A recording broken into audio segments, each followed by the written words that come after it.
जय हिंद, नमस्कार। मेरे साथ पर आपका बहुत बहुत स्वागत है। आज हम लोग बीएससी फर्स्ट ईयर वालों का हिंदी का इम्पॉर्टेंट क्वेश्चन डिस्कस करेंगे ना। ये पंडित रविशंकर शुक्ला यूनिवर्सिटी का है।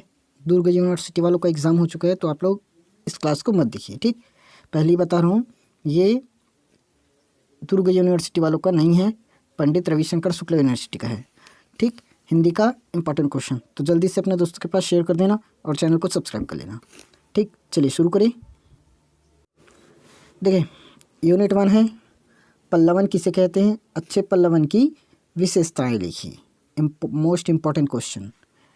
पत्र लेखन का आशय स्पष्ट करते हुए पत्र लेखन की विशेषताएं बताइए। ईदगाह कहानी की विशेषता लिखना है और कहानी के तत्वों के आधार पर ईदगाह की हमें समीक्षा करनी है। ईदगाह कहानी पढ़े हो ना, उसी का इम्पोर्टेंट क्वेश्चन ना।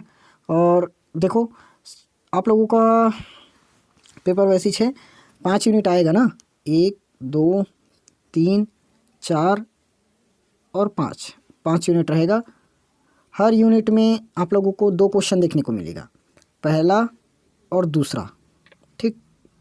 अब पहला और दूसरा के साथ आप लोगों का एक अथवा और रहेगा, पहला और दूसरा। आप लोग ऊपर का पहला दूसरा बनाइए या नीचे का पहला दूसरा बनाइए। समझ में आ गया होगा, ठीक। चलिए स्टार्ट करें। पेपर पैटर्न समझना पहले बहुत ज़रूरी है ना। फर्स्ट ईयर में हो और पहली बार एग्ज़ाम दिलाओगे कॉलेज में, तो इसलिए पेपर पैटर्न थोड़ा सा समझ लो। समझ में आ गया। 5 यूनिट रहेगा, 15 पंचे 75। एक यूनिट से 15 नंबर का आएगा तो 75 नंबर होगा टोटल। हर यूनिट से 2 सवाल रहेगा, पहला और दूसरा। पहला में और दूसरा दोनों में हम लोगों को अथवा देखने को मिलेगा, ठीक। दोनों सवाल में अथवा देखने को मिल जाएगा, यानी कि इसमें एक क्वेश्चन ऊपर में देगा।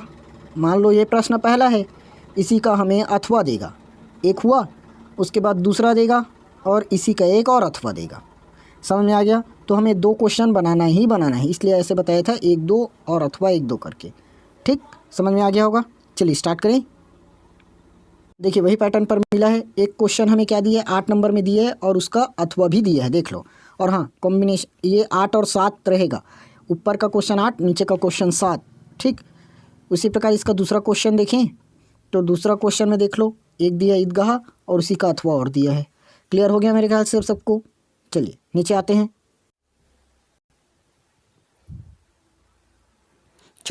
हैं। देखो, अच्छा, इकाई 2 विलोम शब्द लिखना है। 4 नंबर। अच्छा, नीचे में और दिया होगा 4 का, देख लो। 8 हो गया, ऊपर में 4 और नीचे में 4, 8 हुआ।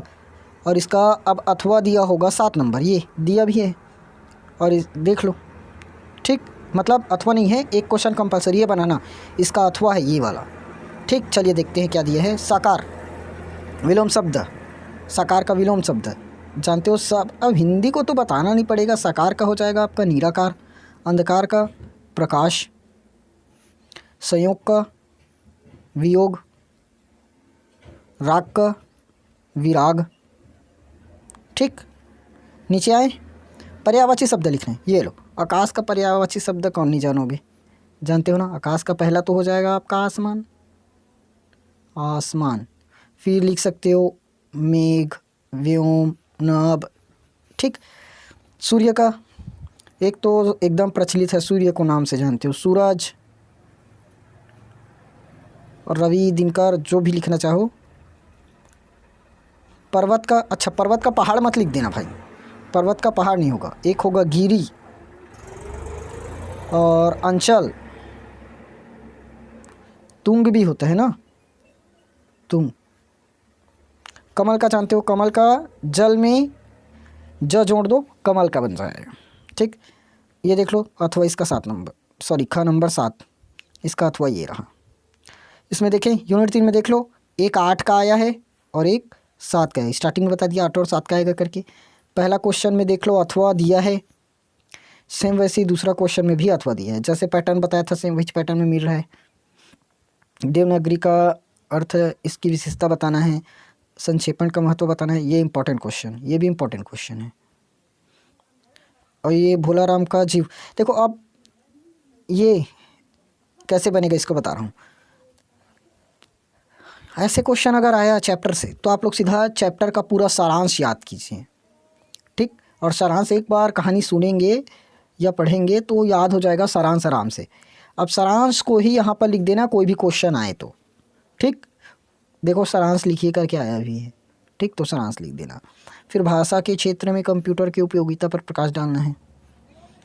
कंप्यूटर क्या है, सूचना एवं प्रौद्योगिकी के क्षेत्र में इसका महत्व समझाना है। अब देख लेना आप लोग, इधर 5वां यूनिट बता देता हूँ, देख लो। मानक शब्द क्या है, मानक भाषा, इंपॉर्टेंट क्वेश्चन। मानक हिंदी की विशेषता लिखना है। भारतीय समाज के मध्यकालीन स्वरूप का वर्णन स्पष्ट करना है, स्वरूप स्पष्ट है। आधुनिक काल में भारतीय समाज में क्या क्या महत्वपूर्ण परिवर्तन लाए, स्पष्ट करना है, ठीक। इस तरह से आपका हिंदी का इंपॉर्टेंट क्वेश्चन फिनिश, ठीक। अब आप लोग क्लास को लाइक करना, शेयर करना और चैनल को सब्सक्राइब कर लेना और कमेंट कर देना नेक्स्ट क्लास कौन सा सब्जेक्ट का चाहिए, मैं उसी सब्जेक्ट पर आप लोगों के लिए ला दूँगा, ठीक। चलिए आएंगे आप नेक्स्ट क्लास में, तब तक के लिए मेहनत कीजिए और पेपर की तैयारी कीजिए।